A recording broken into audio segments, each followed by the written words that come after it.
ভাঙচুর করছে এবং তারা নিয়ে বের হচ্ছে। আসলে বলা যায় যে এখানে আপনারা এর মধ্যে জানতে পেরেছেন যে শেখ হাসিনা তিনি পদত্যাগ করে আসলে দেশ ছেড়েছেন, এরকম একটি কথা আমরা জানতে পেরেছি। পরবর্তীতে আসলে মানুষ এই জিনিসটা শোনা মাত্রই রাস্তায় নেমে এসেছে। যারা রাস্তায় ছিল তারা তো ছিল, এবং যারা আসলে বাসাবাড়িতে অবস্থান করছিল বা বিভিন্ন জায়গায় অবস্থান করছিল তারা রাস্তায় নেমে এসেছে। গণহারে গণমিছিল বের হচ্ছে, বিভিন্ন জায়গা থেকে আসলে গণমিছিল বের হচ্ছে। এবং আমি যদি একটু করে দেখাই, আসলে আরেকটু সামনেই হচ্ছে গণভবনের প্রধান ফটক।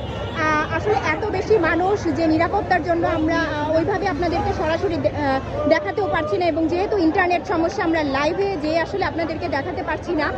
কিন্তু আপনাদেরকে যদি একটু দেখাই যে মানুষের ঢল, আপনারা যদি দেখেন যে এই পাশে কি পরিমাণ মানুষের ঢল, আসলে এক একটা জিনিস আসলে গণভবন থেকে নিয়ে বের হচ্ছে, এবং মানুষের আসলে সাফল্যের যে চিত্র আসলে আপনারা দেখতে পাচ্ছেন।